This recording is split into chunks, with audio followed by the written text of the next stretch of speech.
Hello students, welcome to one more lecture of last minute revision for your final exams of class 12th. We are doing chapter 10 vectors revision, last minute revision. Okay, in last lecture I have discussed all the basics of vectors and 2 marks questions from previous year question papers. In this lecture I am going to discuss 3 marks questions from previous year question papers. Okay, I have written 3 questions here. This is question number 1. If vector A is I plus 2j plus 3k and vector B is 2i plus 4j minus 5k. If A and B represent two adjacent sides of a parallelogram, ठीक है, ये जो 2 vectors हमें given है, these are representing two adjacent sides of a parallelogram. This one is vector A and this one is vector B. Okay, find a unit vector parallel to the diagonals of parallelogram. CBSE Delhi 2020 set 1 का ये हमारा question है. आपको मैंने last video में भी बोला था कि आपको सिर्फ स्टेटमेंट को बड़े ध्यान से अंडरस्टैंड करना, ध्यान से पढ़ना, अंडरस्टैंड करना. क्वेश्चंस बहुत सिंपल होते हैं, उन्हीं में से आते हैं जो अब तक हमने सारा बेस क्लियर किया है. ठीक है, ए एक साइड है, बी एडजेसेंट साइड है. ये कहता है कि एक यूनिट वेक्टर्स निकालने हैं विच आर पैरेलल. किसके पैरेलल हैं? Diagonals of parallelogram. इस पैरेललोग्राम के डायगोनल्स के पैरेलल यूनिट वेक्टर निकालने हैं. अब हमें एक बड़ा सिंपल सा रिजल्ट याद होना चाहिए यहाँ पर कि if a and b are if the vectors A and B are representing two adjacent sides of a parallelogram, then one diagonal of the parallelogram is represented by vector A plus B and the second diagonal of the parallelogram is represented by vector A minus B. Clear? तो one diagonal is vector A plus b, another diagonal is vector A minus B. तो पहले तो हम इन दोनों vectors को निकालेंगे और इनके पैरेलल यूनिट वेक्टर फाइंड करना है. तो हमें कुछ भी नहीं करना, इन्हीं को यूनिट वेक्टर में कन्वर्ट कर देना है. तो मैं हिंट्स दूंगी, देखो पूरा मेथड कराने का यहाँ टाइम नहीं है. तो a प्लस बी जल्दी से करो. तो ये बन गया 3i plus 6j minus 2k, a minus b, i minus 2i minus i plus 2j minus 4j minus 2j plus 3k plus 5k.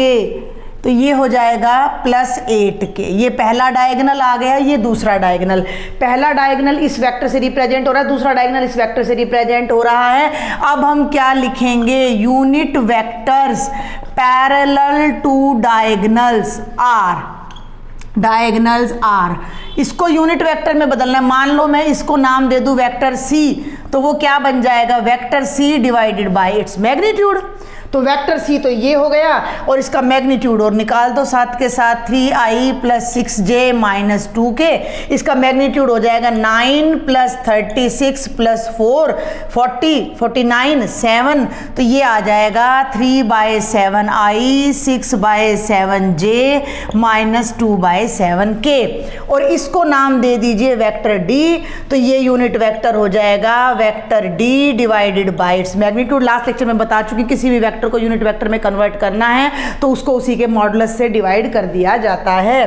तो ये आ जाएगा minus I minus 2j plus 8k divided by minus 1 का square 1 plus 4 plus 64 plus 4 68 plus 1 69 तो complete square होता नहीं है, तो इसे हम एज इट इज छोड़ देंगे. And this is the question. बिल्कुल सिंपल सा क्वेश्चन है. अगर हमें ये मालूम है कि diagonals are represented by vectors a plus b, a minus b. This is question number 2. If this vector and this respectively are position vectors of points A, B, C and D. ये vector A का position vector है, ये B का position vector है, ये C का position vector है और ये D का पोजीशन वेक्टर है. Clear? Find the angle between straight lines AB and CD. भाई AB और CD के बीच एंगल निकालने का मतलब है कि हम vector AB and vector CD के बीच का एंगल निकाल दें. पहले एक बार स्टेटमेंट कंप्लीट कर लेते हैं. Find whether a b and c d are collinear or not. फिर हमें यह भी पता लगाना है कि ए बी और सी डी वेक्टर कॉलिनियर हैं या नहीं है। सीबीएसई दिल्ली 2019 सेट नंबर 3 का क्वेश्चन है ये आपका। तो देखो भाई, सबसे पहले तो हमें ए बी और सी डी लाइनों के बीच एंगल निकालना है, तो हम ले लेते हैं vector a b. Vector a b का पोजीशन वेक्टर क्या बनेगा? Position vector of b minus position vector of a. ये बी का पोजीशन वेक्टर है, ध्यान देना, ये ए का, इसमें से इसको माइनस करेंगे 2i माइनस आई, ये हो जाएगा i, 5j माइनस जे, ये हो जाएगा 4j, प्लस 0 माइनस के, ये आ गया आपका वेक्टर ए बी। आप इसे कोई वेक्टर m नाम दे सकते हो। अब ले लो वेक्टर सी डी, ध्यान देना, तो डी के पोजीशन वेक्टर में से सी का माइनस करेंगे, i माइनस 3i, इस फिंगर पे आपका ध्यान होना चाहिए, इसमें से मैं इसको माइनस कर रही हूँ। चलिए मैं यहाँ राइट ही कर देती हूँ, i माइनस 6j माइनस के, हमने बहुत सारे क्वेश्चन यहाँ कवर करने हैं, 3i plus 2j minus 3k। तो जब हम माइनस करेंगे तो ये बनेगा minus 2i minus 8j, 3 minus 1, ये हो जाएगा प्लस 2 के, इसको नाम दे दिया vector n।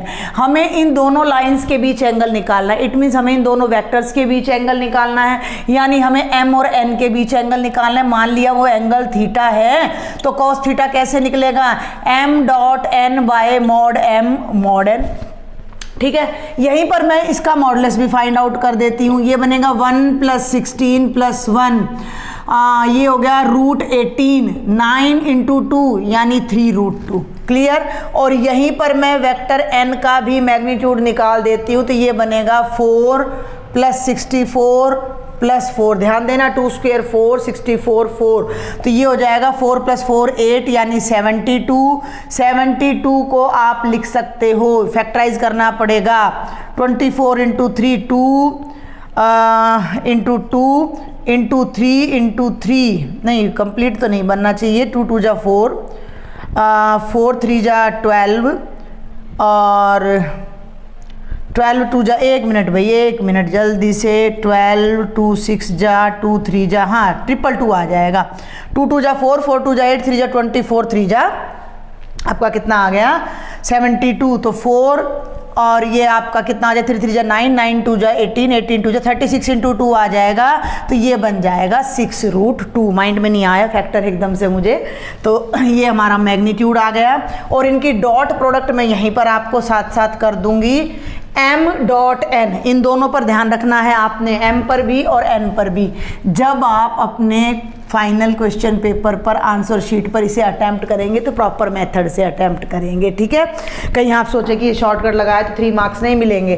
m dot n, इन दोनों की डॉट करो, i का कंपोनेंट i से मल्टीप्लाई करो, -2, 4 को -8 से करो, -32, -1 को 2 से करो, -2, डिवाइडेड बाय m का मैग्नीट्यूड 3 रूट 2 इंटू 6 रूट 2, ठीक है भाई।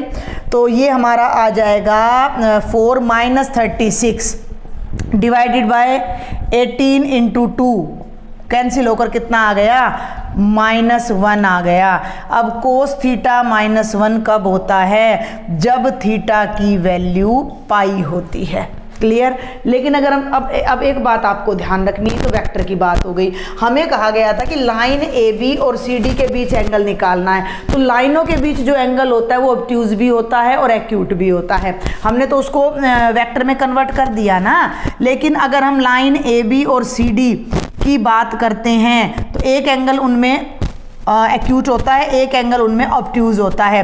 तो वो क्योंकि हम वेक्टर की बात कर रहे हैं तो डायरेक्शन हमने ए बी सी डी ले लिया, हो सकता है बी ए डी सी होता तो कॉस की वैल्यू 1 कितने पे होती है? 0 पे। इन दैट केस हम यहाँ पर एंगल 0 भी लेंगे। दोनों लाइंस की बात कर रही हूँ मैं, तो दोनों लाइंस के बीच या तो एंगल 0 होगा यानी वो कॉलिनियर होंगी, या एंगल पाई होगा, तो पाई होगा तो भी वो लाइंस क्या होंगी?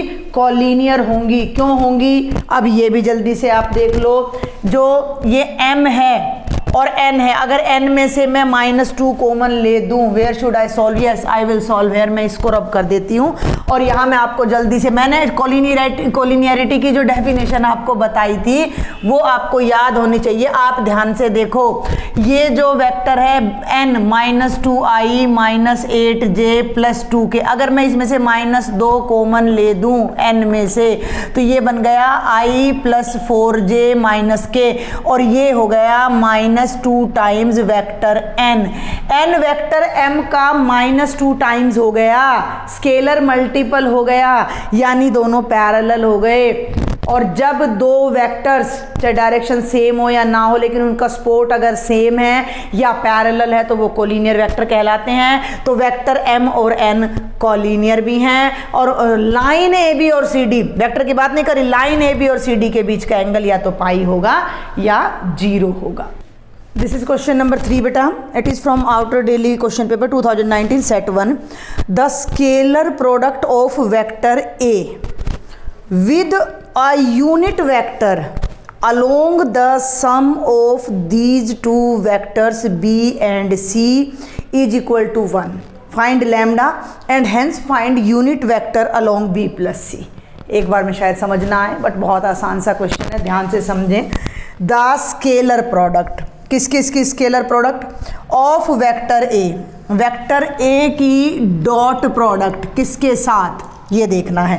ये हमारा वेक्टर ए है, i + j + k की डॉट प्रोडक्ट किसके साथ, विद यूनिट वेक्टर, एक यूनिट वेक्टर है, कौन सा, along the sum of vectors b and c, b और c के सम के साथ एक यूनिट वेक्टर है। यानी कि पहले हमें बनाना है वेक्टर b + c, मान लो उसका नाम रख दें वेक्टर d, तो इसको बदलना है यूनिट वेक्टर में, और ए की और इस यूनिट वेक्टर की जो प्रोडक्ट है, डॉट प्रोडक्ट, वो किसके इक्वल है, 1 के। Then using these conditions find lambda and hence find unit vector along b + c, और बाद में हमें ये यूनिट वेक्टर d भी फाइंड करना है। बार बार मैं आपको कह रही हूँ, understand the statement, understand the statement. बाकी सब चीज़ें आपने जो भी बेसिक्स पढ़े हैं उन्हीं में से आ रही हैं, बाहर से कुछ भी नहीं है। The scalar product of vector A, vector A की स्केलर प्रोडक्ट किसके साथ, एक यूनिट वेक्टर के साथ। यूनिट वेक्टर कौन सा है, along the sum of vectors B and C, B और सी के सम के साथ एक यूनिट वेक्टर है, उस यूनिट वेक्टर की ए से जो प्रोडक्ट है वो 1 के इक्वल है। हमें ये बातें पता हैं। तो ए हमें दे रखा है, पहले हम b + c निकालेंगे, उसको यूनिट वेक्टर में बदलेंगे, फिर इन दोनों की डॉट प्रोडक्ट को हम लेंगे इक्वल टू 1। तो यहाँ जल्दी से पहले मैं लिखती हूँ, वेक्टर ए आपका है i + j + k, और हमने मान लिया, क्योंकि बार बार b + c लिखना मुश्किल होगा, तो वेक्टर d मैंने ले लिया b + c।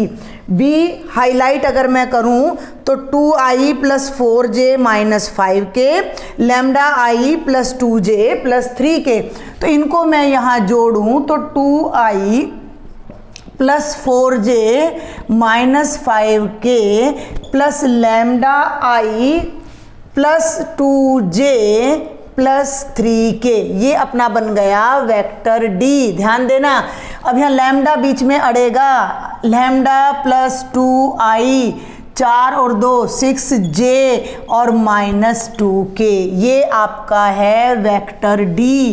ए की इससे प्रोडक्ट नहीं लेनी, इसके अलोंग जो यूनिट वेक्टर जा रहा है ए की प्रोडक्ट उससे लेनी है। तो अब इसको बदलो यूनिट वेक्टर में, तो पहले इसका निकालो मैग्नीट्यूड, इसका मैग्नीट्यूड बनेगा लैम्डा + 2 का स्क्वायर + 6 का स्क्वायर और +-2 का होल स्क्वायर, यानी कि 4 आ जाएगा, और इस सारे का अंडर रूट। अब ये बड़ी लंबी टर्म जाएगी, इसे हम कोई नाम दे देंगे थोड़ी देर के लिए, ठीक है। डी का जो मैग्नीट्यूड आया वो आया लैम्डा स्क्वायर +4 + 4 लैम्डा + 36 + 4 का अंडर रूट, और ये सॉल्व करके आ गया लैम्डा स्क्वायर + 4 लैम्डा 36 + 4 40 + 44 का अंडर रूट, ठीक है। इसको आप आर वेक्टर या कोई भी वेक्टर नाम दे दो, तो हम इसको नाम दे देते हैं वेक्टर आर। नहीं, वेक्टर आर नहीं, sorry, number r, constant r, संख्या है ये, कोई नंबर है, एक्स भी नाम दे सकते थे। अब आप बनाओ यूनिट वेक्टर डी, तो वो बनेगा vector D bye its magnitude.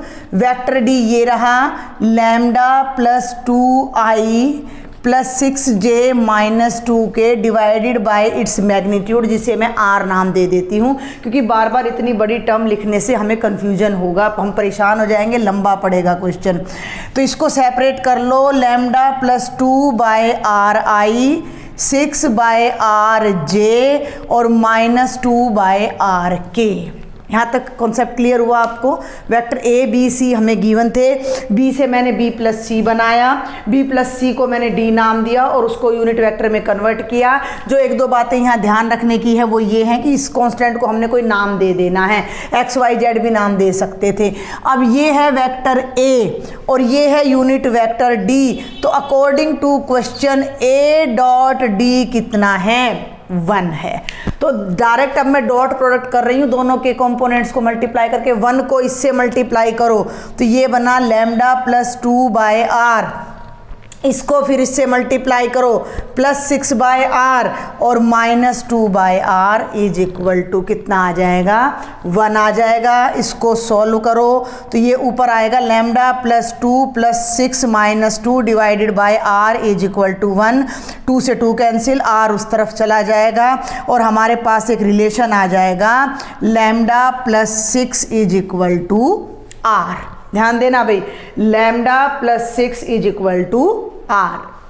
अब हम यहाँ r की वैल्यू को यूज़ करेंगे, बोथ साइड स्क्वायर करेंगे और उसके बाद हमें लैम्डा की वैल्यू मिल जाएगी। तो इस साइड में अब आपको ये क्वेश्चन करा रही हूँ, सेकंड को यहाँ से रब कर देते हैं। ये देखिए, यहाँ तक कोई डाउट मेरे ख्याल से अब आपको होना नहीं चाहिए।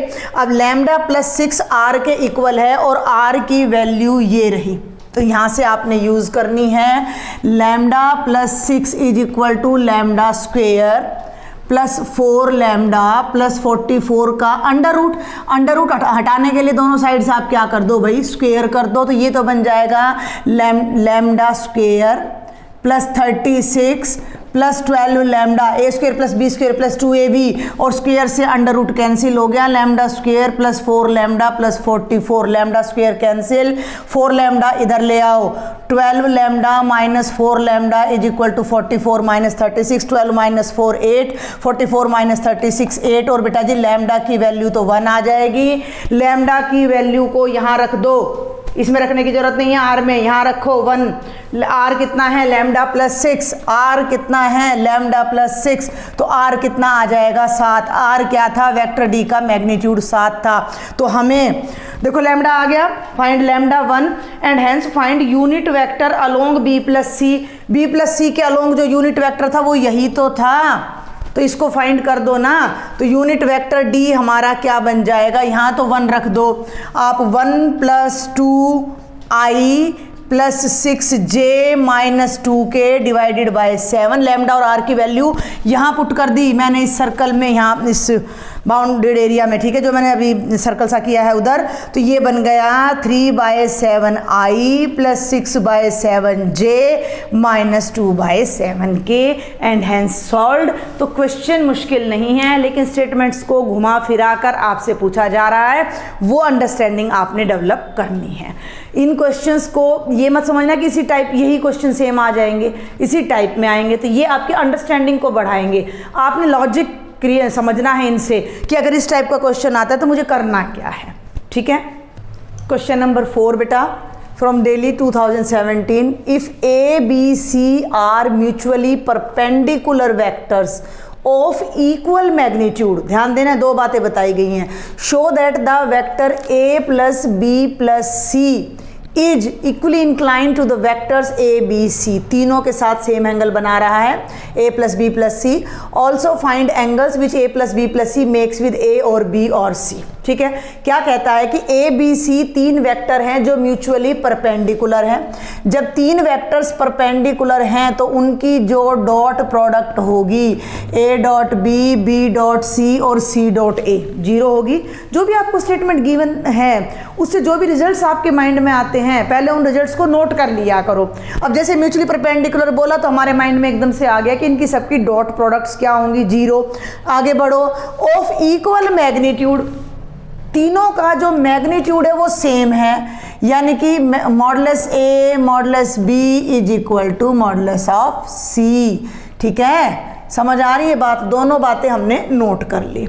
अब ये कहता है कि शो करें कि जो vector a plus B plus c है, यानी तीनों को ऐड करके जो वेक्टर बनेगा, that is equally inclined to vector a b and c।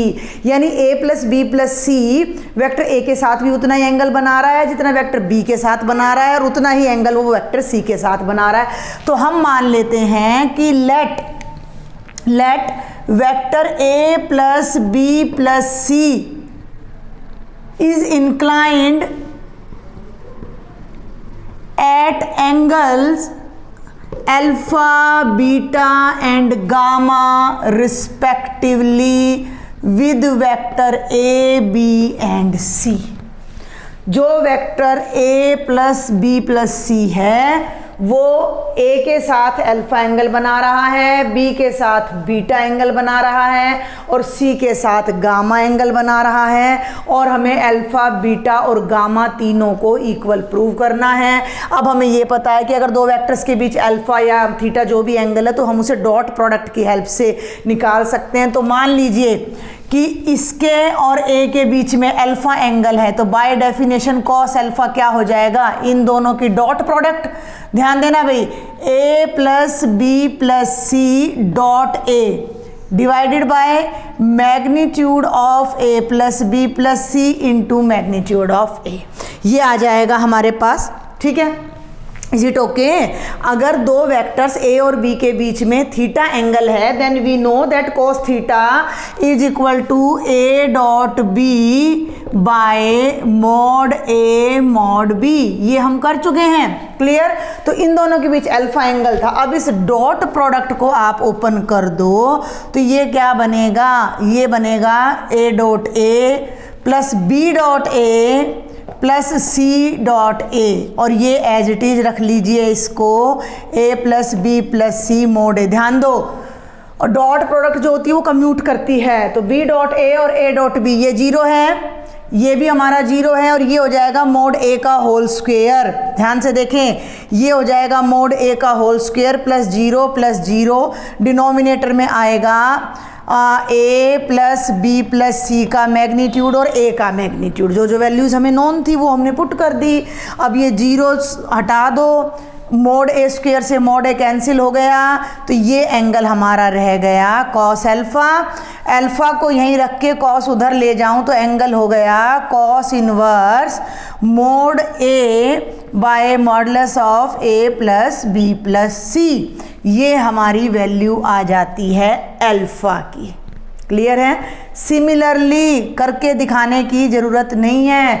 जब मैं इसके और b के बीच का एंगल लूँगी तो यहाँ b आ जाएगा, यहाँ b आ जाएगा। जब मैं इसको ओपन करूँगी तो ऊपर आएगा मोड बी स्क्वेयर, तो वो जो बीटा एंगल बनने वाला है वो बनेगा cos inverse mod b by mod of a plus B plus c. Okay, और जो गामा एंगल बनने वाला है वो बन जाएगा cos inverse mod c divided by mod a plus B plus c. अब हमें क्या प्रूव करना है कि these three angles are equal. Vector a plus B plus C is equally inclined to all these three vectors. अब भाई थोड़ा सा ध्यान दो, तो अल्फा में, बीटा में और गामा में कहाँ डिफरेंस है? इसमें ऊपर मॉड ए आ रहा है, इधर मॉड बी आ रहा है, इधर मॉड सी। डिनोमिनेटर तीनों का सेम है, और हमें ये पता है कि मॉड ए, मॉड बी और मॉड सी तीनों इक्वल हैं। इट मीन्स ये तीनों एंगल्स भी इक्वल हैं। तो इस रिजल्ट को आप यहाँ लिख दीजिए, but mod a is equal to mod b is equal to mod c. तो फ्रॉम 1, 2 एंड 3 हमारे पास क्या आ जाएगा? Alpha is equal to beta is equal to gamma. Means a plus B plus c तीनों के साथ इक्वली इंक्लाइंड है। अब प्रॉब्लम है कि वो एंगल कितना है। वो एंगल निकालने के लिए अब हमें mod a plus mod b plus c की वैल्यू चाहिए। क्लियर है? यहाँ तक का समझ आ गया आपको?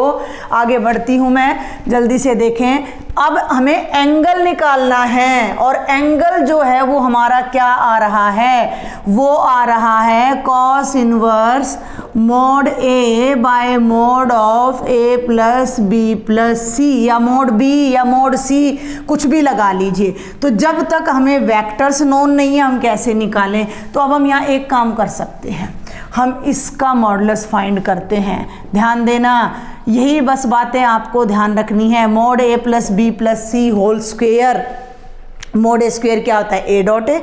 इसको आप वैसे भी खोल सकते हो, तो ये बन जाएगा a mod a square mod b square mod c square plus 2a dot b plus 2b dot c plus 2c dot ए।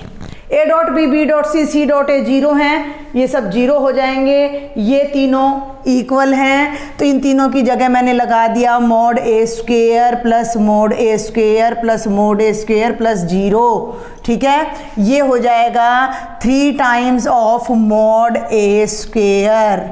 ये छोटी छोटी बातें, बारीक बातें हैं जो आपको समझनी है।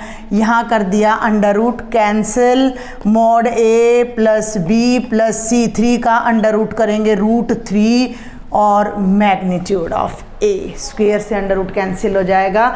ये वैल्यू आ गई, जिसको अब हम यहाँ रखेंगे तो हमारा जो एंगल बनेगा वो बनेगा, ध्यान दो, ऊपर है मॉड ए और इसकी जगह इसकी वैल्यू ये दिख रही है ना, ये वाली वैल्यू इसी की तो है, तो ये आ जाएगी divided by √3 mod A, cancel 1/√3। ये एंगल हो जाएगा कॉस इनवर्स 1/√3। यही अल्फ़ा बीटा गामा तीनों सेम है, तो तीनों की यही वैल्यू आएगी, तीनों की यही वैल्यू आ जाएगी, अल्फ़ा की, बीटा की और गामा की। तो इस क्वेश्चन में थोड़ा सा ट्विस्ट था, मैं कह सकती हूँ, आपको ये समझना होगा, थोड़ा सा अंडरस्टैंड करना होगा। जो क्वेश्चन नंबर 5 है वो भी बिल्कुल इसी लाइन पर है। देखो मैंने ना स्टेटमेंट राइट नहीं की है, आधी की है मैंने। 5 में बताऊं तो 5 की जो इनिशियल स्टेटमेंट है वो बेटा जी यहाँ तक सेम है, यहाँ से शुरू करो, इसको अब आप भूल जाओ, ये नहीं है अब आपके पास, मान लीजिए। ये तो हमें वैसे भी रब करना पड़ेगा, ठीक है। If a B c are mutually perpendicular vectors of equal magnitude, find angle which the vector 2a plus B plus 2c makes with vector a b and c respectively. ये है आउटर डेली कंपार्टमेंट 2017। तो अब इस question को देखते हैं। देखिए इस वेक्टर को मान लेती हूँ मैं कोई वेक्टर r, ये है आपका vector r 2a plus B plus 2c, और ये वेक्टर a b और c के साथ रिस्पेक्टिवली अल्फ़ा बीटा और गामा एंगल्स बना रहा है। तो हमें अल्फ़ा बीटा और गामा की वैल्यू फाइंड करनी है। एक बार हम देखते हैं कैसे फाइंड कर सकते हैं। तो वही तरीका है भैया, कॉस अल्फ़ा का मतलब, कॉस अल्फ़ा किस किस के बीच का एंगल है? r के और a के बीच का, यानी r dot a bye mod r mod a, ये होना चाहिए। अब एक बात पे ध्यान दो, हमें 2 बातें पता है, पहले उनको यहाँ नोट कर लो। वो बातें क्या हैं? Mod a is equal to mod b is equal to mod c, और a B c mutually perpendicular हैं, यानी a dot b dot c और सी डॉट ए 0 है। ये बातें हमें गिवन है, इनको ध्यान में रखते हुए हमें ये सॉल्व करना है। अब r को ध्यान देना बेटा, r का मतलब है 2a plus B plus 2c, तो जब हम इसको इससे डॉट करेंगे तो वो तो सॉल्व हो जाएगा। मेन प्रॉब्लम है r के मैग्नीट्यूड की, तो बिल्कुल लास्ट क्वेश्चन की तरह पहले हम इसका मैग्नीट्यूड ही निकाल लेते हैं, जो कि थोड़ा लंबा पड़ने वाला है। तो वेक्टर r के मैग्नीट्यूड का स्क्वायर का मतलब है r डॉट r, ठीक है, या r डॉट r भी मत करो, वो a plus B plus c के होल स्क्वायर से हम इसको सॉल्व करते हैं। तो ये हमारा है 2a plus B plus 2c whole square. तो ये क्या बनेगा? वेक्टर, फर्स्ट वेक्टर के मैग्नीट्यूड का होल स्क्वायर, यानी कि 2a के मैग्नीट्यूड का whole square mod b whole square 2c के मैग्नीट्यूड का whole square, plus 2 times first into second vector, 2 times 2a dot b plus 2 times b dot 2c plus 2 times 2c dot 2a। Clear है यहाँ तक? आगे चलूँ, इसको जब हम ओपन करेंगे 4 times mod of A square plus mod, vector में कभी भी ए स्क्वेयर बी स्क्वेयर नहीं लिखा जाता, बस यही ध्यान रखना है। जब भी ए स्क्वेयर बी स्क्वेयर की बात आ रही है तो वेक्टर का मोड लगा देना है, बी का मतलब ये है, तो ये आ जाएगा, ठीक है ना। ये नोटेशन बस थोड़ी सी आपने ध्यान रखनी है। तो ये हो जाएगा 4 मॉड सी स्क्वेयर, 2 2 जा 4 ए डॉट बी, 2 2 जा 4 बी डॉट सी, 2 2 जा 4 2 जा 8 सी डॉट ए। ये तीनों तो बन जाएंगे 0, क्योंकि a dot b dot c dot a 0 है, तो ये तो तीनों हो गए 0।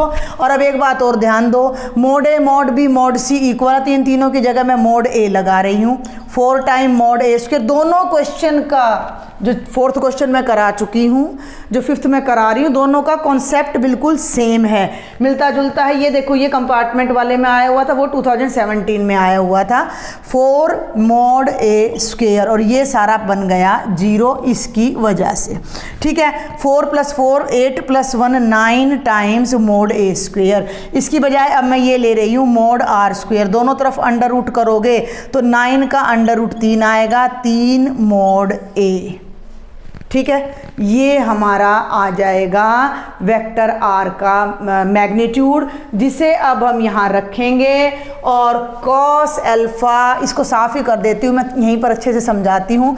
कॉस अल्फ़ा, कॉस बीटा और कॉस गामा अब हम यहाँ पर फाइंड करने जा रहे हैं, ठीक है भाई। तो ये हमारा है कॉस अल्फ़ा, बेटा ध्यान देना। अब कॉस अल्फ़ा है आर डॉट ए, आर की जगह ये वैल्यू रख लो 2a + b + 2c dot a divided by mod are.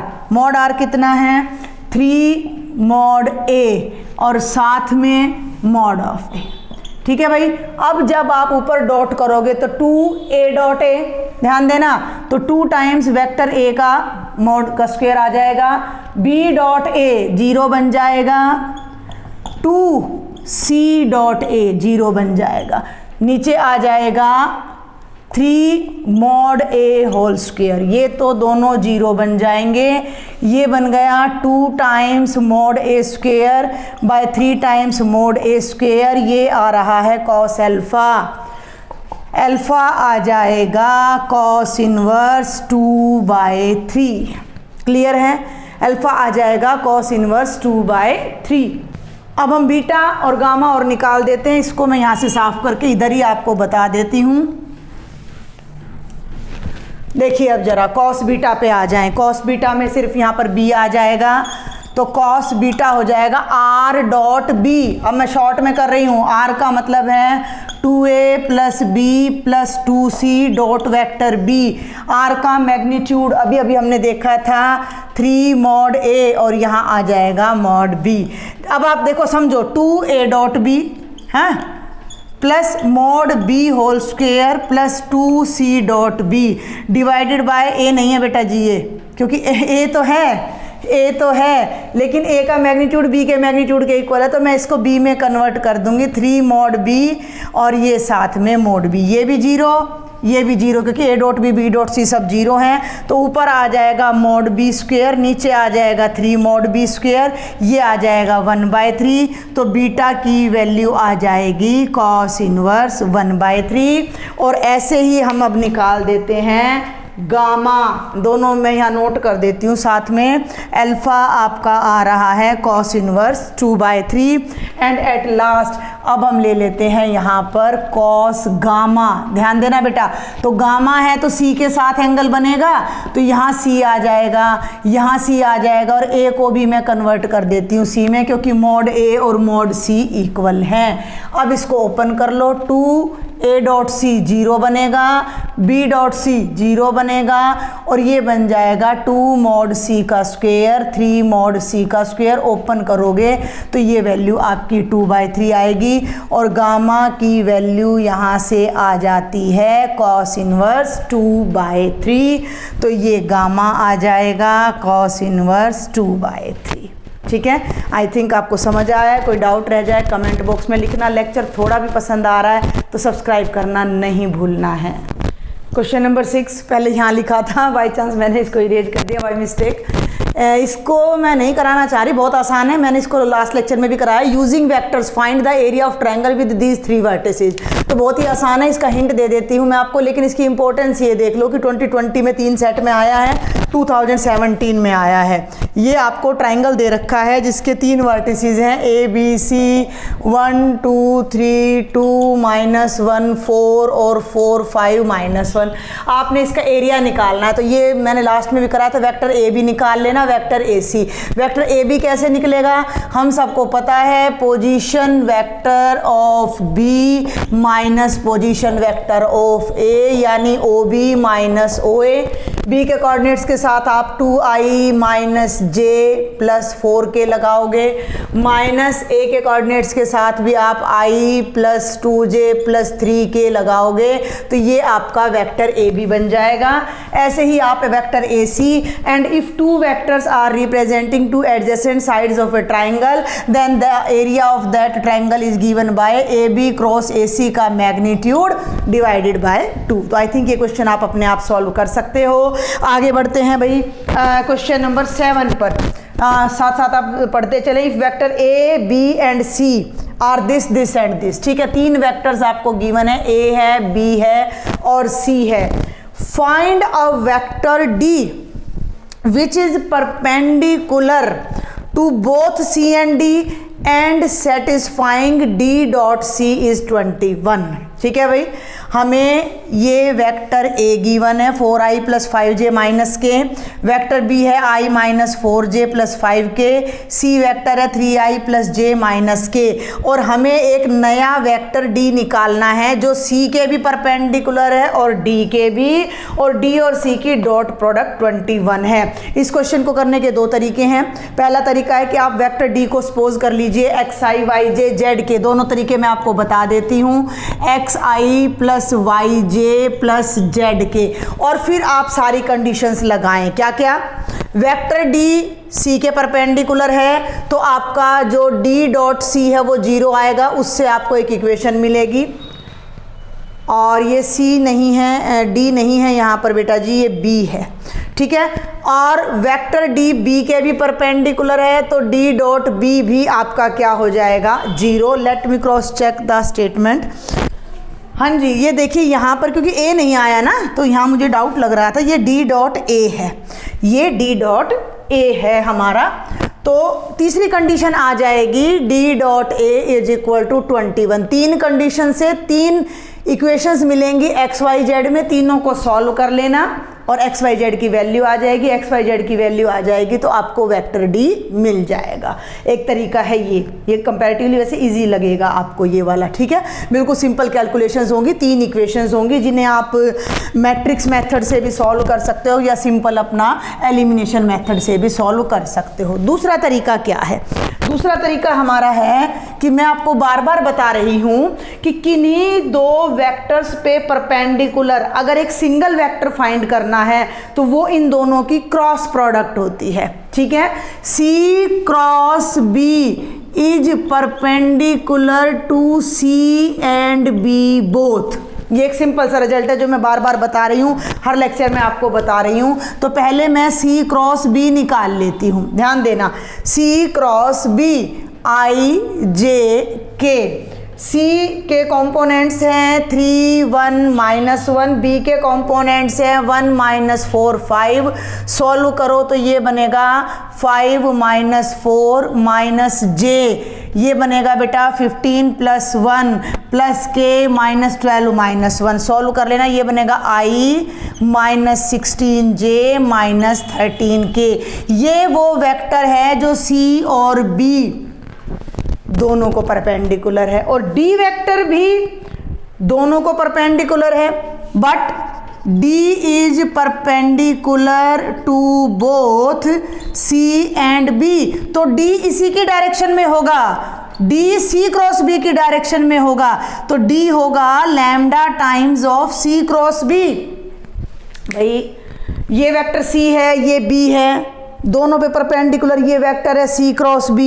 अब d भी दोनों, ये मेरी 2 फिंगर है, ये सी है, ये बी है, दोनों पे परपेंडिकुलर। ये पेन है मेरा पेन दोनों फिंगर के साथ 90 का एंगल बना रहा है, फिर यही थोड़ी बना रहा है, ये भी तो 90 का बना रहा है, यहाँ भी, यहाँ भी, यहाँ भी, यहाँ भी, ठीक है ना। तो अगर ये सी क्रॉस बी है तो डी कहीं यहाँ होगा, तो डी सी क्रॉस बी के पैरेलल होगा या उसके कोलिनियर होगा, तो डी उसके जो है इसकी प्रोपोर्शनल होगा, तो लैम्डा टाइम्स हो जाएगा डी इसके। तो जो वेक्टर डी है वो लैम्डा टाइम्स हो जाएगा i माइनस 16j माइनस 13 के, यानी वेक्टर डी हो जाएगा lambda i 16 lambda j 13 lambda k। ये आ गया वेक्टर डी। और D की A से डॉट प्रोडक्ट 21 है, तो वेक्टर A और नोट कर लो भाई। अब यहाँ पर वेक्टर A क्या है, 4i। देखो ना, कोई हार्ड एंड फास्ट रूल नहीं है कि पहले हमने क्या लिखना है बाद में क्या लिखना है। आपने बस जो आपको बताया गया उसके अकॉर्डिंग स्टेप्स फॉलो करके आपने क्वेश्चन अटेम्प्ट करना है। तो अब हमने यहाँ लिखा, अब डी डॉट ए कितना है, 21 है, तो दोनों की डॉट प्रोडक्ट कर लो भाई। 4 लैम्डा आई वाला आई से, 5 को इससे करो तो माइनस 80 लैम्डा और प्लस आ गया 13 lambda is equal to 21। 13 plus 4 हो गया 17, 80 माइनस 10 करोगे 70, 70 में से 10 करोगे minus 63 lambda is equal to 21, और लैम्डा आ जाएगा माइनस 61/23 यानी -1/3। लैम्डा की वैल्यू को वापस यहाँ रख देना, -1/3i plus 16/3j plus 13/3k। ये हमारा वेक्टर डी आ जाएगा। अब ऐसा ही कुछ मिलता जुलता क्वेश्चन ये हमारे पास है, क्वेश्चन नंबर 8। नीचे स्टेटमेंट आपको देखनी पड़ेगी, मैं ऊपर राइट कर देती हूँ साथ साथ इसको, कि हमें वेक्टर ए गिवन है 2i plus j minus k, ठीक है। वेक्टर बी गिवन है 4i माइनस 7j प्लस के, और हमें वेक्टर सी निकालना है जिसे मैं सपोज कर लेती हूँ xi plus yj plus z के। ए हो गया 2i plus j minus K, B हो गया 4i minus 7j plus K. Find a vector C such that, अब दो कंडीशंस हैं, a cross C vector b के इक्वल है और a डॉट सी 6 के इक्वल है। ये आपका फॉरन 217 का हमारा क्वेश्चन है। लॉजिक्स आपने इनके देखने हैं। a डॉट सी 6 के इक्वल है, तो इससे हमारी एक इक्वेशन बन जाती है। पहले इसी को ले रही हूँ मैं। a और c की डॉट प्रोडक्ट करो तो 2x plus Y minus Z is equal to 6। एक तो ये इक्वेशन आ गई। अब ले लो a क्रॉस c, ठीक है। a cross c i j k, हाँ, a हो गया 2 1 माइनस 1, c हो गया x y z। इसको पहले ओपन कर लो, ये बनेगा z प्लस वाई, ठीक है, माइनस j, ये गया, ये बना 2z plus x plus k, ये गया 2y माइनस x। और ये किसके इक्वल है, वेक्टर b के। तो इधर वेक्टर b पुट कर दो जो कि हो गया 4i minus 7j plus k। When two vectors are equal their corresponding components will be equal. तो i कंपोनेंट है z प्लस वाई जो कि 4 के इक्वल हो जाएगा। तो यहाँ मैं लिख देती हूँ z प्लस वाई हो गया 4 के इक्वल। i का j का कंपोनेंट है 2z प्लस x माइनस में, और यहाँ भी माइनस है तो कैंसिल 7 आ जाएगा। तो हमारे पास आ जाएगा, मैं ऑर्डर चेंज करके लिख रही हूँ, आप देख लेना। ये था 2z प्लस x, मैंने लिख दिया x प्लस 2z, कोई फर्क नहीं पड़ता। 2y माइनस x किसके इक्वल है, 1 के। और चौथी इक्वेशन हमारी ये यहाँ आ रही है 2x plus Y minus Z is equal to 6। इन चारों से अब हमें x, y और z की वैल्यू फाइंड करनी है।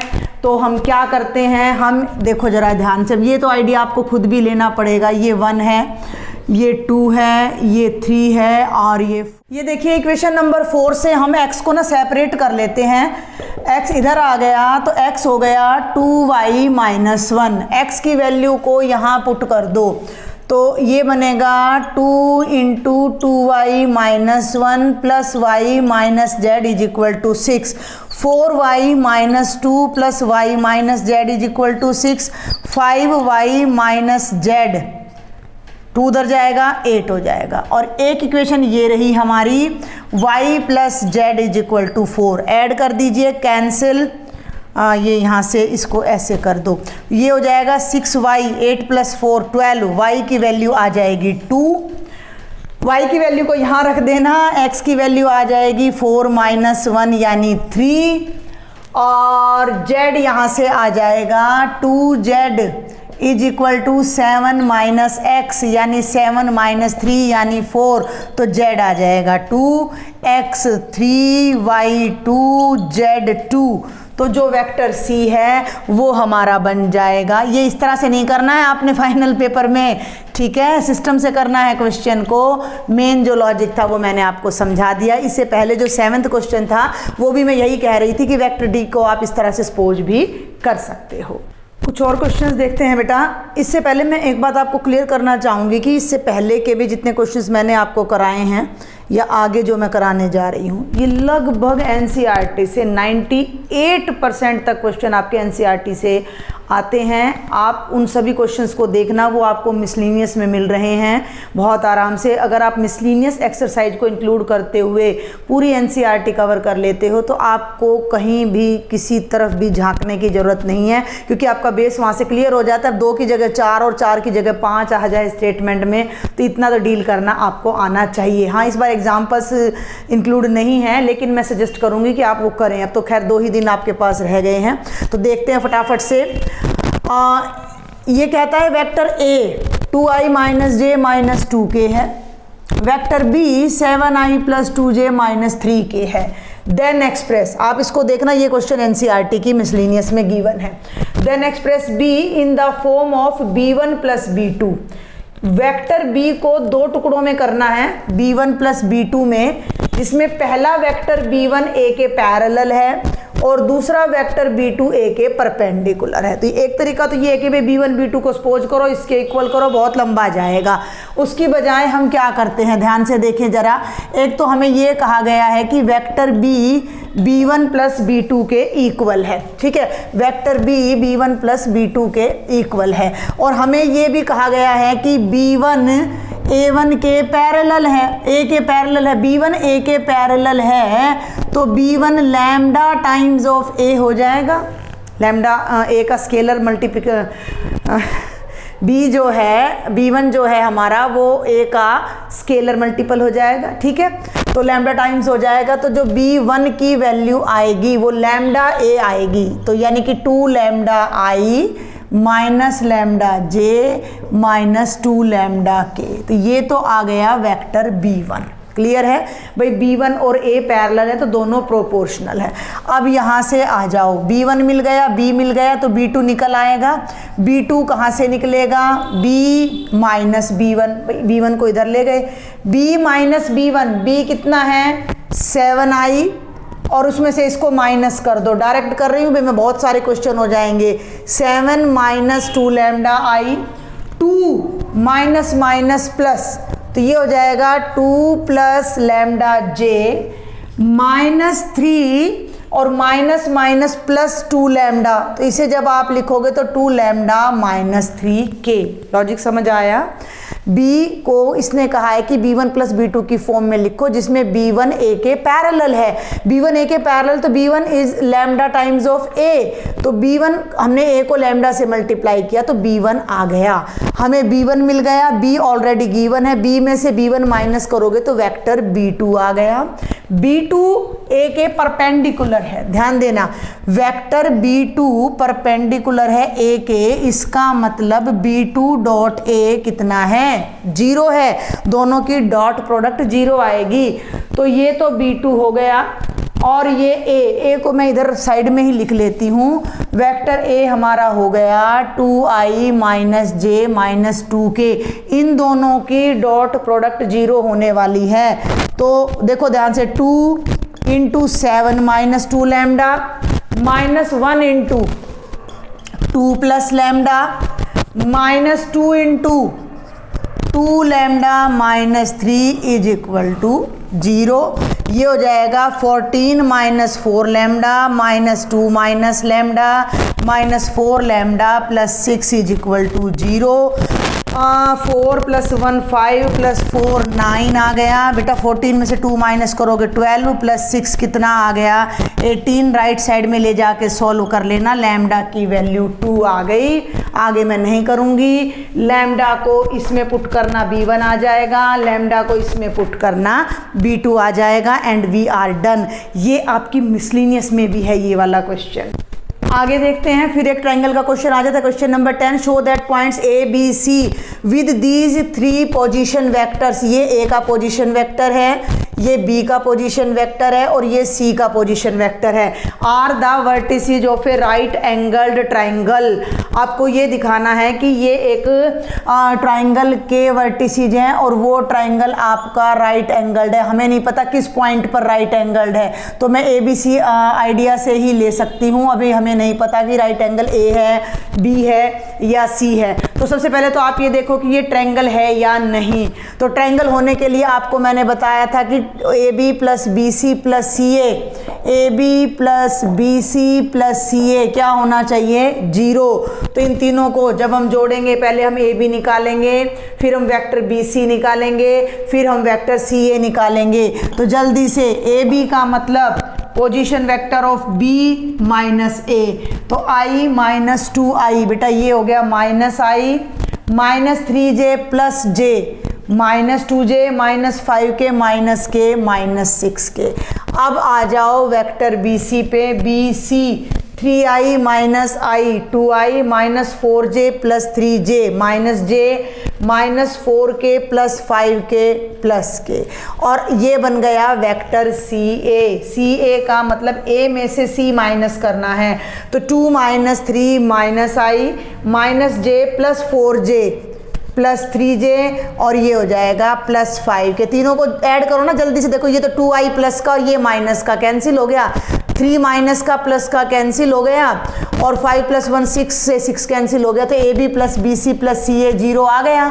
0 आ गया, it means a B c एक ट्रायंगल है। अब राइट एंगल है या नहीं ये देखना। तो इसके 2 तरीके हैं, या तो आप क्या करो ए बी और बी सी के बीच का एंगल निकालो बी सी और सी ए के, या इनका मैग्नीट्यूड निकाल लो पाइथागोरस थ्योरम से। तो ये बनेगा 1 + 4 + 36, ये आ गया √41। फिर आप निकालो बी सी का मैग्नीट्यूड 4 + 1 + 1 6 का अंडर रूट। सी ए का मैग्नीट्यूड निकालो बेटा, तो 1 + 9 + 25 10 35 का अंडर रूट। जब आप इनका स्क्वायर करोगे तो आप देख सकते हो कि बी सी का स्क्वायर प्लस सी ए के मैग्नीट्यूड का स्क्वायर ए बी के मैग्नीट्यूड के स्क्वायर के इक्वल आ रहा है। क्यों? ये कितना बनेगा 35 + 6 = 41। तो ये एक राइट एंगल ट्रायंगल है जिसका राइट एंगल कितने पर है सी पर है। तो हम गलत लिख रहे हैं, जो हमारा डायग्राम बनेगा उसमें ये सी आएगा। ठीक है, आ गई बात समझ में। तो ए बी बी सी और सी ए बस। वैसे तो ये हो गया है। अब इसने क्या कहा है कि find the this is the words right angle triangle, find the area. Area अब आप अपने आप कर लेना। A B cross B C का मैग्नीट्यूड डिवाइडेड बाय 2। लॉजिक समझ आया? हमें तीनों वर्टिसेस के पोजीशन वेक्टर गिवन थे, तो हमने उन तीनों वर्टिसेस से तीनों साइड्स को रिप्रेजेंट करते हुए तीनों वेक्टर्स निकाले, फिर उनका मैग्नीट्यूड निकाला, उस पर हमने पाइथागोरस थ्योरम लगाई। तो ये बिल्कुल क्लियर हो गया कि it is a right angle triangle, और फिर हमने डायरेक्ट एरिया निकाल दिया। अगर आप पाइथागोरस यूज नहीं करना चाहते तो आपको फिर इन दोनों के या इन दोनों के बीच का एंगल निकालना होगा। इनकी डॉट प्रोडक्ट निकालनी होगी। बी सी डॉट सी ए आपका 0 आएगा। ठीक है, ध्यान से सुने मेरी बात को। बी सी डॉट सी ए आपका 0 आएगा। इन दोनों की डॉट प्रोडक्ट 0 है, इसका मतलब ये दोनों एक दूसरे के परपेंडिकुलर हैं और ये परपेंडिकुलर है। तो सी वाला एंगल कितने का हो जाएगा 90 का। तो भी ये हमारा क्या बन जाएगा राइट एंगल ट्रायंगल। तो हमें लॉजिक्स पता होने चाहिए, क्वेश्चन कोई मुश्किल नहीं है। क्वेश्चन नंबर 11 बहुत आसान है, बहुत ही आसान है, पढ़ के देखो। Find a unit vector. एक यूनिट वेक्टर निकालना, यानी हमारा जो आंसर आएगा वो यूनिट आएगा। Perpendicular to both of the vectors, जो कि परपेंडिकुलर है किस किस के, इसके और इसके। ध्यान देना, एक वेक्टर हमने निकालना है जो कि यूनिट होना चाहिए, यानी कि जो भी आंसर आएगा उसको यूनिट में बदलेंगे। वो वेक्टर इन दोनों के परपेंडिकुलर होना चाहिए, जिसमें ए हमें ये दे रखा है, बी हमें ये दे रखा है। कुछ बच्चों को समझ आया या नहीं आया? भाई वेक्टर ए है आई प्लस जे प्लस के, वेक्टर बी है आई प्लस 2j प्लस 3 के। अब दो वेक्टर और बना दिए, उनको नाम दे दो, मान लिया m और n। तो m वेक्टर है 3a plus 2b, n vector है 3a माइनस 2b। अब ये आपको बनाने पड़ेंगे, इसको 3 से मल्टीप्लाई करो, इसको 2 से और ऐड कर दो। मैं फिर कह रही हूँ, मैं हिंट्स दे रही हूँ आपको, अपने क्वेश्चन पेपर में आंसर शीट में इस तरह से नहीं करना, थोड़ा डिटेल में करना है। आप लिखोगे 3 times of vector A plus 2 times of vector B, तो 3 बन जा 3 प्लस 2, ये बन जाएगा 5i, 3 बन जा 3 प्लस 4।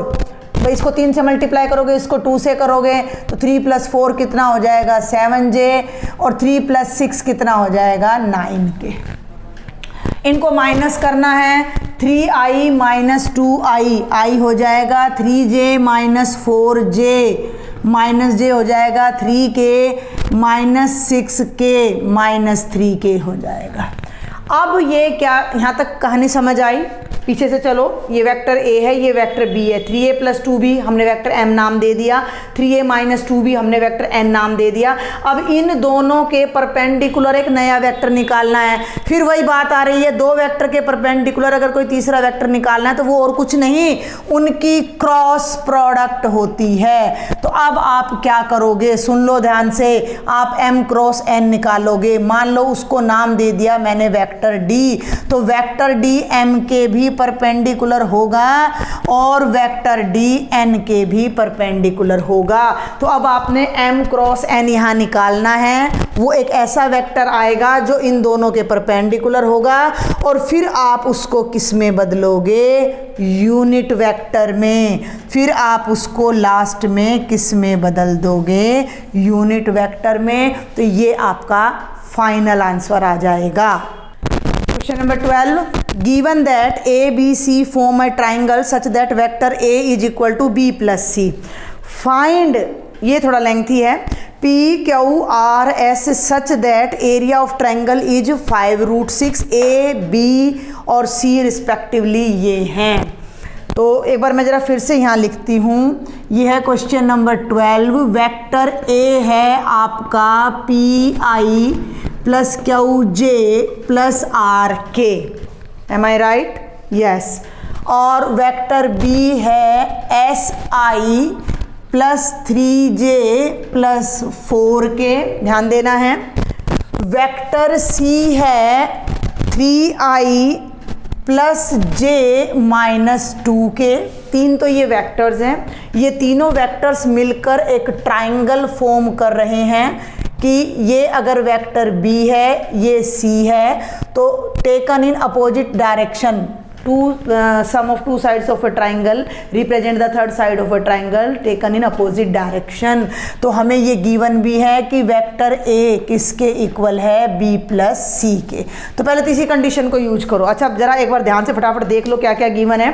हमें तीन वेक्टर a b c ऐसे दे रखे जो ट्राइंगल बना रहे हैं और a b प्लस c के इक्वल है, हो गया। इस ट्रायंगल का एरिया 5√6 है, तो ये बात मैं यहाँ नोट कर देती हूँ कि इसका जो एरिया है ना वो 5√6 है, ठीक है। और ए बी और सी ये 3 पॉइंट हमें गिवन है, तो मैं अब इसको जल्दी से इरेज करती हूँ। हमें करना क्या है, पी क्यू आर एस निकालना है। 1 मिनट में बोर्ड को साफ करती हूँ, फिर मैं ये क्वेश्चन आपको कराती हूँ। अब हम इस कॉन्सेप्ट को यूज़ करते हैं। इधर मैं रखती हूँ A P I plus Q J plus R K, B plus C direct कर रही हूँ तो ये बनेगा बेटा S plus 3i 3 + 1 4j plus 2k। जब मैं यहाँ से इक्वल करती हूँ इक्वालिटी ऑफ टू वेक्टर्स, तो p आ जाएगा s प्लस 3, q आ जाएगा 4, j के कंपोनेंट्स, k के कंपोनेंट्स मिलाओगे तो r आपका 2 आ जाएगा। q और r की वैल्यू तो आ गई, p और s हमारे अभी यहाँ रह जाते हैं। अब हमें एक बात और पता है कि एरिया ऑफ ट्राइंगल कितना है, 5√6। एरिया क्या होता है, 2 एडजेसेंट साइड्स की क्रॉस प्रोडक्ट के मैग्नीट्यूड का हाफ। तो हम ले लेते हैं जिसमें हमें मिले बी क्रॉस सी, ठीक है, हम ले लेते हैं एरिया ऑफ ट्रायंगल क्या हो जाएगा, बी क्रॉस सी का magnitude divided by 2। Is it okay? तो मैं बी क्रॉस सी अब यहाँ साइड में निकाल रही हूँ, ठीक है भाई। पहले इधर लिखा हुआ था ना, तो इस वजह से आपको लग रहा होगा कि ये उल्टा सीधा चल रहा है, but I think you can manage. B है S 3 4, C है 3 1 -2। जब आप इसको ओपन करेंगे तो ये आपका बनेगा I into -6 -4 -j into -2s -12 plus k into s -9, सब में s आ गया, -10i प्लस देखें जरा 2s + 12j और s -9k, ये आ गया b क्रॉस c। और इसका मैग्नीट्यूड अब हमने लेना है, तो b क्रॉस c का जो मॉडुलस होगा वो होगा 10 का स्क्वायर 100, ध्यान से सुन लो, प्लस चलो मैं यहाँ करके दिखा देती हूँ, -10 का स्क्वायर प्लस 2s प्लस 12 का स्क्वायर प्लस s -9 के स्क्वायर का अंडर रूट। तो ये हो जाएगा 100 a square plus b square, 2 2 जा 4, 12 4 जा 48s, और ये हो जाएगा s स्क्वायर प्लस 81 -18s का अंडर रूट। ये हो जाएगा बेटा जी 4s square plus s square 5s square, 48 में से 18 माइनस करेंगे 30s, ये दोनों हो गए, ठीक है, फिर ये दोनों हो गए। अब कांस्टेंट को ले लो, 100 प्लस 44 244 और 244 में 81 ऐड करोगे तो 325, ये 30s है प्लस 325 का अंडर रूट, ये एरिया आ गया हमारा। ठीक है, और एरिया हमें कितना गिवन है, 5√6 गिवन है, ठीक है, 5√6 गिवन है। तो अब यहाँ अब हमें ये करना पड़ेगा, देखो जरा, एरिया है 5√6 is equal to b cross c, ये आया है बेटा बी क्रॉस सी। ध्यान से देखो भाई, 5 क्वेश्चन थोड़ा लंबा है, 2016 का है लेकिन मज़ेदार है, देखिए ज़रा ध्यान से, डिवाइडेड बाय 2, ठीक है, दोनों साइड्स हम कर लेते हैं स्क्वेयर, हमने इधर भी स्क्वेयर किया और इधर भी स्क्वेयर। अब ध्यान से देखना, ये तो बनेगा 25 इंटू 6 और ये बनेगा 4, इसको भी मैं इधर ले जाती हूँ, इज इक्वल टू ये हट जाएगा 5s square plus 30s plus 325, ये बन जाना चाहिए 600 और 325 को भी इधर ले आओ, is equal to 5s square plus 30s। ठीक चल रहा है ना, ये 5√6 ही है ना, यस 5√6 ही है ये हमारा। तो ये हो जाएगा 10 - 5 5, 9 - 2 7 और 2, ठीक है, is equal to 5s square plus 30s। ठीक है, यहाँ से भी मैं अब इसको इरेज कर देती हूँ, दोनों तरफ 5 से ये डिवाइड हो रहा है, थोड़ा सा होता हमें साफ करना पड़ेगा। आप देखें ज़रा जल्दी से, 5 से दोनों साइड्स मैंने डिवाइड कर दिया, ये यहाँ मैं नोट कर देती हूँ। p की वैल्यू थी बेटा s + 3, q 4 था और r 2 था। ध्यान दो, दोनों तरफ 5 से डिवाइड कर रही हूँ, s square plus 6s, s square plus 6s, 275 को 5 से करोगे, 5 5 जा 5 5 जा, इधर ले आओ, s square plus 6s minus 55, 11 × 5 = 55, टुकड़े बहुत आराम से हो रहे हैं, s plus 11 into s minus 5 करके देख लेना, यही आएंगे।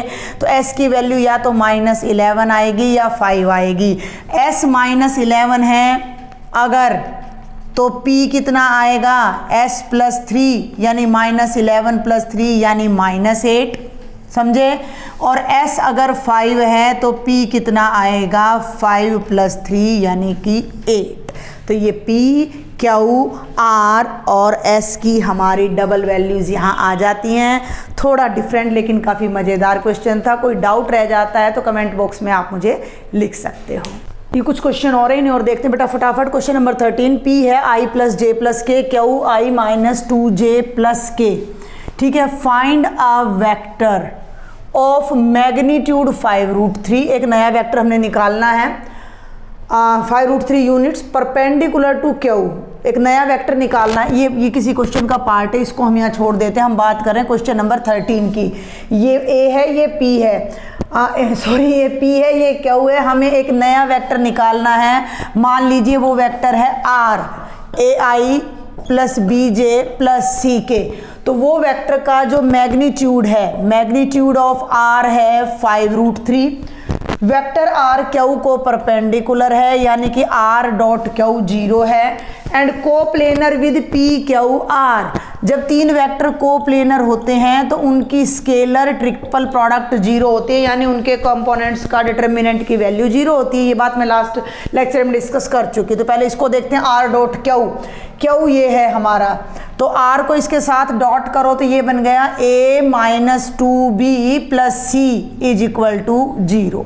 एक कंडीशन तो ये आ जाती है हमारी a-2b plus C is equal to 0। दूसरा हम ये ले लेते हैं कि पी क्यू आर कोप्लेनर हैं, तो P के कंपोनेंट्स लिख लो भाई 1 1 1, Q के कंपोनेंट्स लिख लो 1 -2 1, और R के लिख लो ABC is equal to 0। Determinant को एक्सपेंड कर दो, 1 into -2C minus B minus 1 into C minus a और plus 1 into b plus 2B is equal b plus 2A is equal to 0।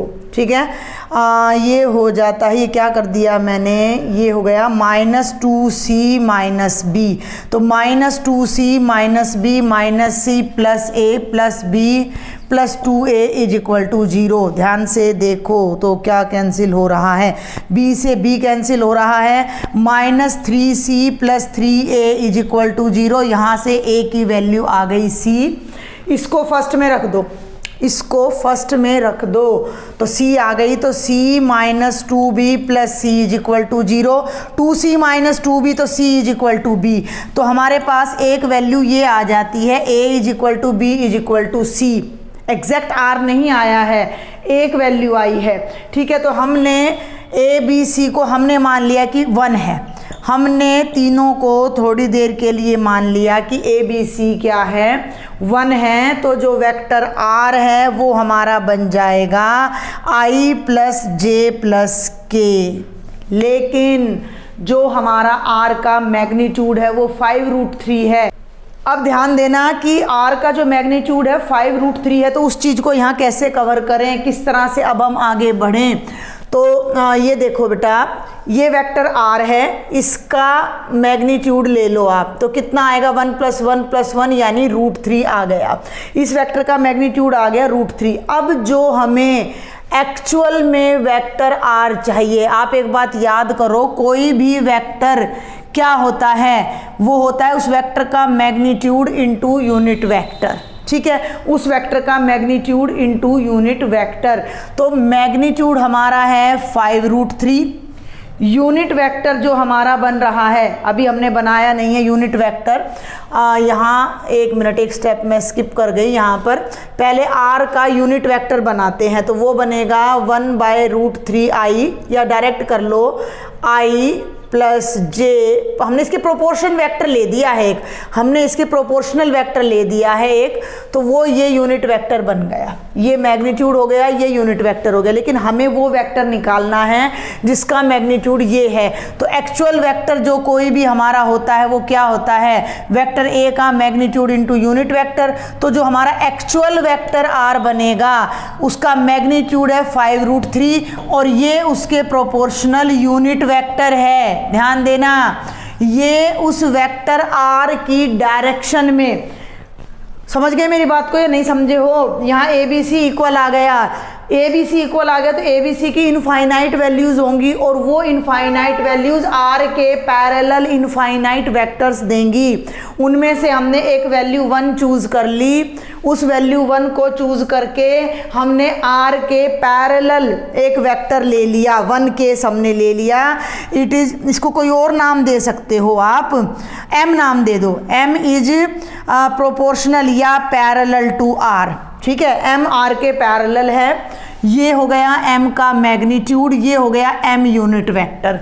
m जो यूनिट वेक्टर है वो r के parallel है, ठीक है, आपको बात समझ आ रही। जैसे x के साथ यूनिट वेक्टर i लेते हैं और 5 मैग्नीट्यूड हो तो वेक्टर हो जाता है 5i, तो m हमारा यूनिट वेक्टर हो गया, मैग्नीट्यूड हो गया 5√3, तो वेक्टर r क्या हो जाएगा, मैग्नीट्यूड इनटू उसकी डायरेक्शन में यूनिट वेक्टर, तो ये हमारा वेक्टर r यहाँ आ जाता है, √3 से √3 कैंसिल और हमारा वेक्टर बन जाएगा 5i + 5j + 5k। तो ये थोड़ा सा डिफरेंट क्वेश्चन था। ये क्वेश्चन सैम्पल क्वेश्चन पेपर 18-19 से लिया गया था, एक इस साल का भी सैम्पल पेपर का रह रहा है, वो मैं अभी इसके बाद आपको कराती हूँ। ये है वेक्टर A है i + j + k, vector B है i, वेक्टर C है C1i C2j C3 के। दो केस हैं, C1 2 ले लिया, नहीं C1 1 ले लिया, C2 2 ले लिया, तो C3 निकालो जिसकी वजह से ABC कोप्लेनर हो जाए। समझ रहे हो मेरी बात को। Vector A i + j + k, vector b केवल i है तो +0j + 0k। अब पहला केस में ये क्या कहता है, C1 को 1 ले लो, C2 को 2 ले लो और C3 निकालो अगर ये तीनों कोप्लेनर हैं। अभी तो कोप्लेनरिटी बताई मैंने, 3 वेक्टर कोप्लेनर हों तो उनके कंपोनेंट्स का जो डिटर्मिनेंट है वो इक्वल टू क्या आ जाएगा, 0। इसको सॉल्व कर लेना, इसको सॉल्व करके जो भी वैल्यू आएगी C3 की आ जाएगी 2, ठीक है, सॉल्व नहीं कर रही हूं मैं, C3 की वैल्यू आ गई 2। अब चलते हैं भाई सेकंड पार्ट पर। सेकंड पार्ट क्या कहता है हमारा, C2 को ले लो -1, ठीक है, ध्यान देना, C वेक्टर है, C2 को ले लो -1 यानी C1 नहीं दे रखा, और C3 को ले लो 1 और C1 as it is, show that no value of C1 can make ABC coplanar. तो देखते हैं भाई, 1 1 1 A हो गया, B के कंपोनेंट्स हो गए 1 0 0, C के हो गए C1 -1 और = 0। सेकंड रो से एक्सपेंड कर देती हूँ, कर दो 1 × सेकंड रो फर्स्ट कॉलम 1 1 -1 1 कितना होना चाहिए, 0। ये बन गया 1 + 1 = 0। 2 कभी भी 0 के इक्वल हो नहीं सकता, यानी ये डिटर्मिनेंट में चाहे C1 की जगह कुछ भी रख लो ये कभी 0 आएगा नहीं, ये 0 नहीं आएगा, तो ये जो है C1 की किसी भी वैल्यू के लिए ये तीनों वेक्टर्स कभी भी कोप्लेनर नहीं होंगे, ठीक है। अब क्वेश्चन नंबर 15, और इस तरह के कई क्वेश्चंस आपके एग्जाम में आते हैं कोप्लेनरिटी के, आपने सिर्फ इनका लॉजिक समझना है। मैं लास्ट लेक्चर में 2 मार्क्स में भी करवा चुकी हूँ। ABCD विद पोजीशन वेक्टर्स, ये A का पोजीशन वेक्टर है, ये B का है, ये C का है और ये D का है। 4 पॉइंट्स के पोजीशन वेक्टर गिवन है। If points are coplanar find X, 4 points आपको गिवन हैं, चारों एक ही प्लेन में हो।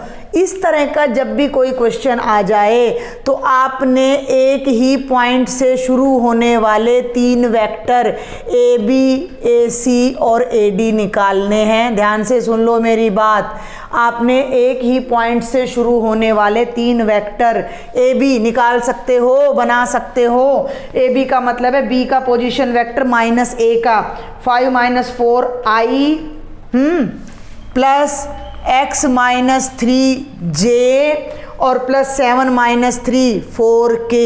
ऐसे ही आप AC बनाओगे, AC 5 - 4i 0 - 3k, और ऐसे ही आप AD बनाओगे, D में से A माइनस करोगे तो बेटा जी ये आएगा 3i + 3j - 2k। अब अगर ये चारों पॉइंट्स कोप्लेनर हैं तो इन 3 वेक्टर की स्केलर ट्रिपल प्रोडक्ट 0 होगी, यानी इनसे जो डिटर्मिनेंट बनेगा उसकी वैल्यू कितनी आएगी, 0। इसको सॉल्व कर देना, x की वैल्यू आ जाएगी। इस क्वेश्चन को किसी भी तरह घुमा के पूछा जा सकता है। 4 पॉइंट्स कोप्लेनर हैं तो लैम्डा की वैल्यू निकालो, कहीं लैम्डा डाल देंगे। आपने बस ये लॉजिक ध्यान रखना है कि एक ही पॉइंट से स्टार्ट होने वाले 3 को इनिशियल वेक्टर्स लेने हैं और उनकी डिटर्मिनेंट, कंपोनेंट के डिटर्मिनेंट को इक्वल टू 0 करना, जो भी अननोन है वो आपको मिल जाएगा। ये पॉइंट्स हो सकता है आपको कोऑर्डिनेट की फॉर्म में दे दें, ये पॉइंट्स हो सकता है विद पोजीशन वेक्टर दे दें, लॉजिक यही चलेगा। और ये है हमारा लास्ट, इसके बाद एक क्वेश्चन सैंपल पेपर का और बताऊंगी मैं आपको। P है AI plus J plus K, एक वेक्टर है P AI plus J plus K, Q है I plus BJ plus K, R है I plus J plus CK, और ये तीनों वेक्टर कोप्लेनर हैं और ABC तीनों वन नहीं हैं, तो ये रिजल्ट आपने शो करना है। फिर से कोप्लेनरिटी का है लेकिन डिफरेंट है। तीन वेक्टर कोप्लेनर हों तो मैं बार बार बता रही हूँ उनकी स्केलर ट्रिपल प्रोडक्ट 0 होती है, इसको याद रखने की ज़रूरत नहीं है। आपने इनके कॉम्पोनेंट्स लेने हैं बेटा, A11 और बेटा 1B1 और 1C इज इक्वल टू 0। इस डिटर्मिनेंट को सॉल्व करके हमें ये रिजल्ट प्रूव करना है। तो इस डिटर्मिनेंट को एक्सपेंड करते हैं, एक्सपेंड करने की बजाय पहले ऑपरेशंस लगाते हैं। आप देखो हमारे आंसर में ना 1 minus A 1 minus B 1 minus C है, हम इसको एक्सपेंड नहीं करेंगे, पहले हम इस फॉर्म में इसको लाना चाह रहे हैं। तो मैं यहाँ कुछ ऑपरेशंस लगा देती हूँ। हम ले लेते हैं R2 माइनस R1 और बेटा R3 माइनस R1। तो फर्स्ट रो तो as it is R2 minus R1 1 minus A B minus 1 0, R3 minus R1 1 minus A 0 और C minus 1 is equal to 0। Expand कर दो किसी भी रो या कॉलम से, आप इसको एक्सपेंड कर दो। फर्स्ट रो से करो तो A इंटू में ध्यान देना, ये माइनस ये, तो ये बनेगा B minus 1 into C minus 1, minus 1 ये कॉलम ये रो गया, तो ये बन गया 1 minus A into C minus 1 minus 0 और प्लस 1 ये रो और कॉलम गया 0 minus 0 minus 1 minus A into B minus 1 is equal to 0। इस माइनस को मैं यहाँ एडजस्ट कर दूँ तो ये जो टर्म है ना बेटा, ये 1 माइनस B बन जाएगी। हो गया यहाँ तक? थोड़ा सा ध्यान दे, मैं इसको एक बार फिर लिख रही हूँ। ये बना A into B minus 1 into C minus 1। इस माइनस को यहाँ ले जाऊँ तो ये बन जाएगा 1 minus A into 1 minus C plus 1 minus A into 1 minus B is equal to 0। आपके सारे आंसर में 1 minus A 1 minus B 1 minus C denominator में आ रहा है, तो इस पूरी टर्म को मैं 1 minus A 1 minus B 1 minus C से दोनों साइड डिवाइड कर दूँ तो राइट साइड तो 0 रह जाएगी, किसी भी चीज़ से डिवाइड कर दो। अब देखो जरा बहुत ध्यान से समझना, टर्म्स अलग अलग करनी है। इनके नीचे ये तीनों आएंगे तो बहुत ध्यान से, A के नीचे आएगा 1 माइनस A, B माइनस 1 है ये 1 माइनस B है, C माइनस 1 है ये 1 माइनस C है। दो माइनस की गड़बड़ है, दोनों खत्म होके प्लस हो जाएगी। प्लस इसके नीचे ये दोनों टर्म्स आएंगी तो 1 माइनस A से 1 minus A cancel, 1 minus C से 1 माइनस C, ये बन जाएगा 1 बाय 1 माइनस B और ये बन जाएगा 1 बाय 1 माइनस C। कुछ हमारा रिजल्ट आ गया। यहाँ ध्यान दो, 1 माइनस कर दो 1 प्लस कर दो, ठीक है। आंसर तक पहुंचना है हमें, थोड़ा डिफरेंट क्वेश्चन है ये आपका। 1 आगे ले आए, माइनस कॉमन ले दिया, इस 1 को तो आगे ले आए, इसमें से माइनस कॉमन ले दिया तो 1 minus A divided by 1 minus A, ये हो गया 1 by 1 minus B 1 by 1 minus C is equal to 0। देखो बेटा ध्यान से, 1 बाय 1 माइनस A, इसको इससे डिवाइड करोगे minus 1, 1 by 1 minus B 1 by 1 minus C is equal to 0। ये जो माइनस 1 है इसको राइट साइड में ले जाओ and we are done. 1 by 1 minus A 1 by 1 minus B minus C is equal to 1 and hence proved. तो ये थोड़ा डिफरेंट था। और एक लास्ट क्वेश्चन आपका रह जाता है सैंपल पेपर का 3 मार्क्स का, जो कि बहुत आसान है, उसको और जल्दी से मैं डिस्कस कर देती हूँ। अब तक मुझे वैसे तो होप है आप सबने कर ही लिया होगा, बिल्कुल एंड चल रहा है अब तो, लेकिन फिर भी देखते हैं। कोई वेक्टर A है जो नॉन जीरो है और A dot B A dot C के इक्वल है, A cross B A cross C के इक्वल है। हमें क्या शो करना है कि वेक्टर B और वेक्टर C इक्वल है। इसको इधर ले आओ, A dot B minus A dot C 0, A common dot B minus C 0। अब यहाँ दो बातें होंगी, वेक्टर A तो नॉन जीरो है भाई, इन दोनों की डॉट प्रोडक्ट 0 है तो दो बातें होंगी। A तो 0 है नहीं, उसने पहले बोल दिया। A 0 नहीं है तो इसका मतलब A B माइनस C के या तो परपेंडिकुलर है या B माइनस C खुद ही 0 है। सुन लो ध्यान से, इनकी डॉट प्रोडक्ट जीरो है, तो ए तो भाई दो वेक्टर या तो जीरो हों, भाई दोनों में से कोई एक जीरो होना चाहिए, तो ए तो जीरो है नहीं, तो बी माइनस सी ने जीरो होना है, बी माइनस सी ने जीरो होना है, तो बी सी के इक्वल होना चाहिए, या फिर वेक्टर ए बी माइनस सी के परपेंडिकुलर होना चाहिए। इसमें भी इधर ले आओ, ए क्रॉस बी माइनस ए क्रॉस सी जीरो ले लिया, ए क्रॉस ध्यान देना बी माइनस सी जीरो, दो वेक्टर की क्रॉस प्रोडक्ट जीरो है, तो या तो दोनों में से कोई जीरो है, क्लियर, ए जीरो है नहीं तो क्या बचा, बी माइनस सी जीरो है या तो, या वेक्टर ए बी माइनस सी के पैरेलल है, यहाँ से आएगा या तो वेक्टर बी सी के इक्वल है या वेक्टर ए बी माइनस सी के पैरेलल है। यहाँ हम कह रहे हैं कि ए बी माइनस सी के पैरेलल है, यहाँ हम कह रहे हैं ए बी माइनस सी के परपेंडिकुलर है। सेम वेक्टर को या तो परपेंडिकुलर होगा या पैरेलल, दोनों तो हो नहीं सकता, तो ये कंडीशन तो हमने डिस्कार्ड कर दी और हमारे पास एक ही कंडीशन बचती है कि it is possible only when vector B is equal to vector सी। तो ये बेटा मैंने मैक्सिमम 3 मार्क्स के क्वेश्चन कवर करने की कोशिश की है, and best of luck for your exam. Vectors में कोई doubt हो, do write me in the comment box. If you like my lectures, then subscribe and share with your friends. Thank you.